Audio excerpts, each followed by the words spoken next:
Biglaan pong sinibak si PNP Chief General Nicolas Torre matapos maakusahan ng paglabag sa kanyang otoridad at pagkakasangkot sa kontrobersiya kaugnay ng DILG Secretary John Vic Remulla at mga ugong ng politika para sa 2028. Bagamat may ranggong 4-star at higit isang taon pa bago magretiro, nakabimbin ngayon ang kanyang kinabukasan. Narito ang balita ni Troy Gomez. Ayon kay Senador at dating PNP Chief Panfilo Ping Lacson, lumabis sa kapangyarihan si Torre nang basta-basta nitong inalis sa pwesto ang kanyang deputy na si Lieutenant General Jose Melencio Nartates Jr. kahit walang go signal mula sa Malacanang o DILG. Pinalala pa ang sitwasyon nang kumpirmahin ni Senadora Amy Marcos ang alitan ni Torre at ni DILG Secretary John Vic Remulla hinggil sa mga appointment ng mga regional director. Ang alam ko lang, ang balita ko, doon sa mga appointments ng mga RD at iba pa, talagang hindi sila nakipagkonsulta kay Secretary John Vic. Hindi naman tama yun. Siyempre, may boss tayong lahat. Yung boss na si John Vic. Dagdag pa ni Marcos, umuugong ang umunoy planong pagtakbo ni Torre sa 2028 elections. Ikalawa, masyadong maingay at maugong na nagmamalaki yung ibang classmate niya na tatakbong presidente o vice-presidente sa 2028. At nakita na nakapaskel yung kanilang mukha at sabi pa nga nung iba, hindi lang pala politiko ang EPAR. Ngunit higit sa lahat, lumutang ang problema sa ranggo. Ipinaliwanag ni Senador Ronald Bato de la Rosa na hindi maaring magkaroon ng dalawang 4-star general sa PNP. According to the law, there should be only one 4-star rank in the Philippine National Police, and that is the Chief PNP. Ngayon na siya ang Chief PNP, siya binigyan ng 4-star rank, hindi pwedeng magkakaroon ng dalawang 4-star. So paritarin muna siya bago ma-4-star yung i-appoint na bagong Chief PNP. Ayon kay Senator Bato, kung hindi kusang magretiro si Torre, mananatili siyang naka-floating status pero patuloy na sa sahod. Sa kabila nito, mabigat ang damdamin ni De La Rosa sa sinibak na general. Galit ako sa kanya, sa ginawa niya kay Pastor Apollo Kibuloy at kay President Duterte. Pero ngayon naawa ako sa kanya dahil after nung ginawa niya lahat-lahat, binigyan siya ng posisyon, tapos sinibak na rin siya. Galit ako na naawa ako sa kanya. Samantala, iginit naman ni Senate President Chis Escudero na prerogative ng Pangulo ang pagtanggal kay Torre. Para sa Diyos at sa Pilipinas kung mahal, Troy Gomez nag-uulat, SMNI News. Maraming mga lumalabas na issue. Kaugnay nga dito, may nagsasabi na nalaman kasi na merong masyadong tingin sa sarili, mataas na. No? Oo, kasabay pa doon yung pagkalat sa social media nung yung para akala mo presidente yung dumating sa Tagigara City ba? Piyesta ba yun sa kanila? Na si Torre lang pala yung dumating. Oo, maraming nag-viral yun. Parang hindi nila tanggap na ganun yung treatment na mala presidente yung dating. Tapos meron pa na parang mayroon dang plano sa 2028. Parang iba yung meron mga nagsasabing chismis din na ganyan. Tapos pero ang isa sa mga meron pang sinabi na yun lang yan, sacrificial lang para malihis ang issue patungkol sa flood control project. Siya yung napagbuntunan. Di ba? Nalihis naman talaga yung issue, pero mamaya pag-usapan natin, dapat wag tayong magpalihis sa issue.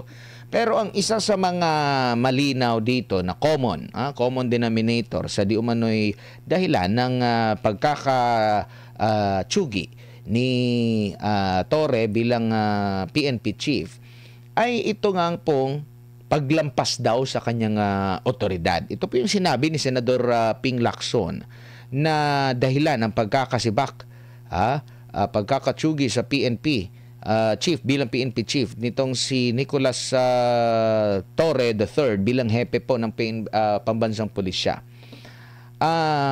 Meron kasing pangyayari na inalis daw nitong si Torre ang second man niya, itong 3-star general na si Jose Melencio Nartates. Sabi ni Lacson na naging PNP chief mula 1999 1999 hanggang 2001, ang pagtatalag at pagbibitiw sa mga miyembro ng PNP Command Group kabilang na ang Deputy for Administration, Deputy for Operations at Chief of Directorial Staff ay dapat aprubahan ng Pangulo sa pinakamababa ikonsulta sa ex officio chairman ng NAPOLCOM at sa kalihim ng Interior and Local Government.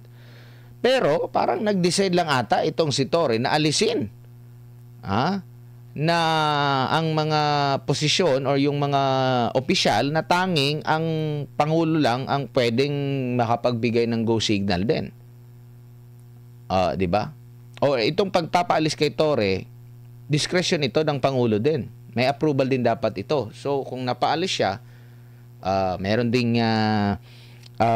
dokumento pirmado ng Executive Secretary. So alam ito ng presidente talaga, no?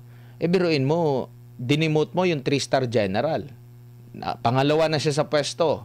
Ang Deputy for Chief for Administration kasi yan yung second man, no? PNP chief, tapos yung Deputy Chief for Administration, tapos may Deputy Chief for Operation pa yan. Pero ang number 2, inilipat niya doon sa Mindanao. No, ginawang doon. 3-star general ka, nandyan ka na, tapos dinimote mo. Parang nasobrahan. Hindi mo rin masabi din kasi pag ikaw kasi ang naging PNP chief at hawak-hawak mo, dala-dala mo kung sino yung mga gusto mong magiging kaagapay mo, magiging leader mo sa baba.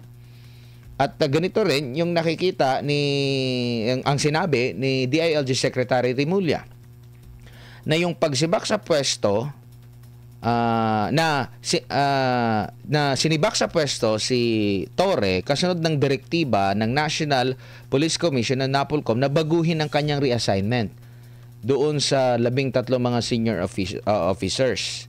Inilipat kasi ni Torre noong August 6 si Deputy Chief for Administration Jose Melencio Nartates Jr. na ngayon ay PNP Chief na, ang pangalawang pinakamatas na opisyal ng PNP na kanya itinalaga bilang commander ng Area Police Command ng Western Mindanao. Pinatapo niya doon after na maitalaga bilang second man. Demotion po yun.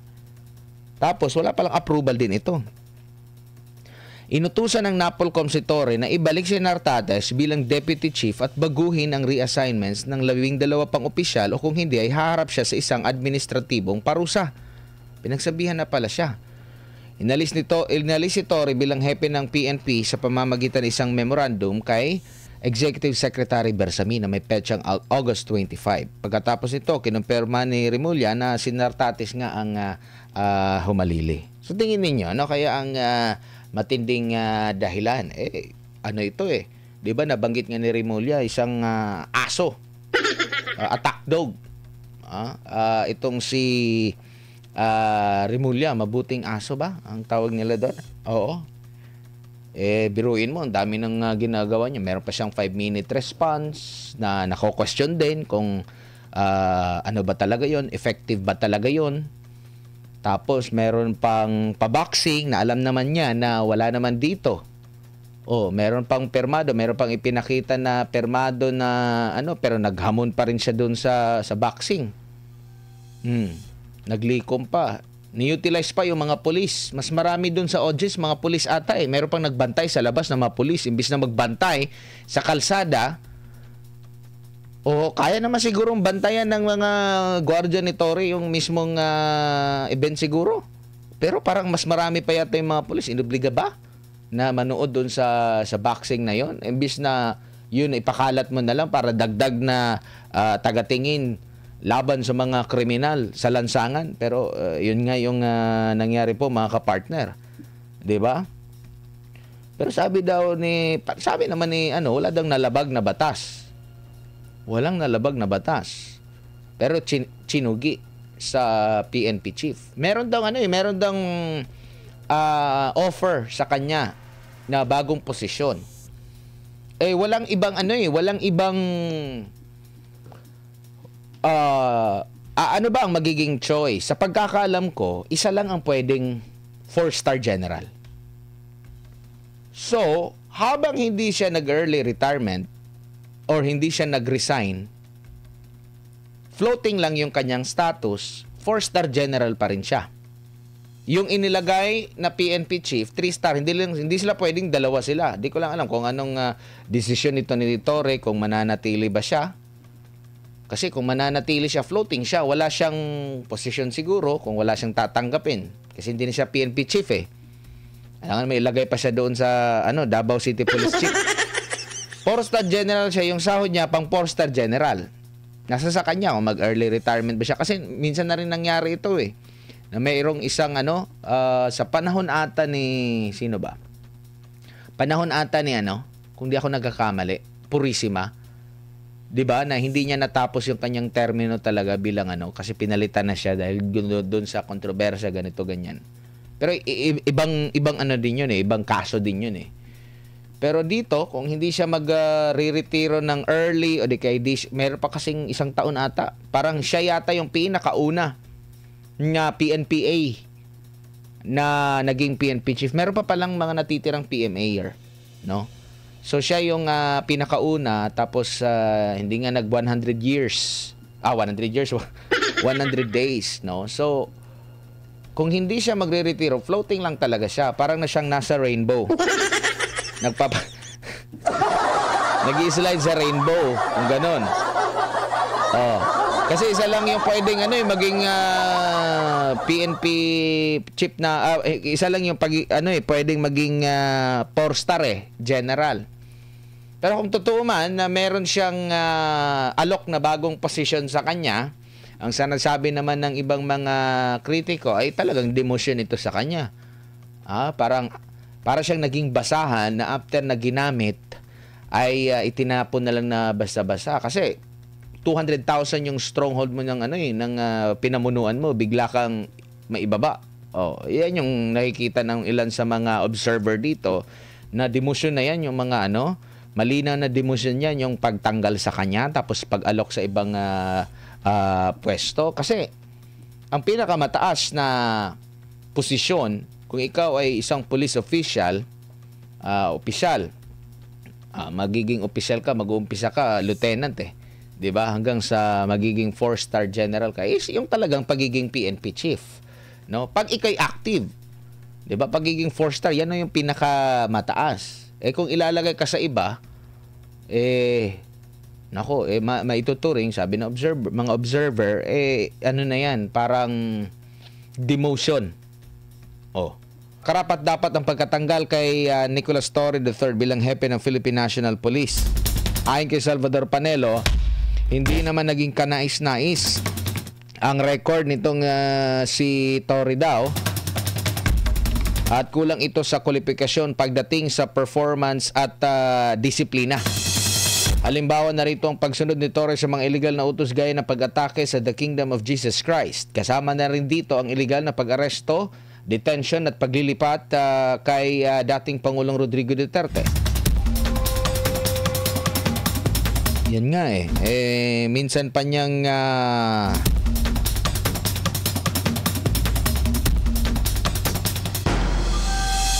minsan pa nga niyang naihambing ang sarili niya na si General Bato de la Rosa, gaya kay General, now from 1-star naging 4-star general. Marami pong mga pumalag dito, lalo na yung mga nakakakilala kay Senador Bato, 'di ba? 'Di ba na question na yan noon, nabiruin mo from 1-star general or from mababang rango, from 2-star general siya kasi naging CADG chief. Naging pa siya, naging PNP chief, 'di ba? Sabi naman ng iba, wag mo ikumpara yung sarili mo kay General Bato, kasi si General Bato now ay Senador Bato. Ang daming mga accomplishment, di matatawaran yung mga accomplishment niyan kumpara sa iyo na parang hindi meron pa ang issue, 'di ba? Na persona non grata 'yan sa isang lugar diyan sa Visayas, no? So, ito ay mga opinion ni Attorney Salvador Panelo at mga observers. Samantala, sabi naman ng isang abogado, posible hindi naman talaga ikinukonsidera bilang bahagi ng Marcos administration daw itong si Nick Torre. Ito po yung nakikita ni dating Press Secretary at Attorney Trixie Cruz Angeles. Kung bakit mukhang madali lang itong pinalitan sa pwesto. Di ba? Napakabilis. No? Sinabi ni Attorney Trixie na hindi mawawala sa isipan ng publiko na isa lang ding reward kay Torre ang pagiging PNP chief. Lalo na si Torre nanguna para sa illegal na pagkubkob noong August 2024 sa compound ng Kingdom of Jesus Christ sa Davao para lang hanapin ang isang tao. Siya rin yung nanguna sa illegal na pagpapakulong at pagpapadala sa The Hague, Netherlands kay dating Pangulong Rodrigo Duterte. Sa usaping naman, hindi naman sa usap-usapang ilalagay si Torre sa NBI, sinabi ni Trixie na hindi ito maaari. Sa kanyang paliwanag, kailangan isang abogadong mamuno sa NBI. Di ba parang feeling na jack of all trade, master of none? Ang sabi nila.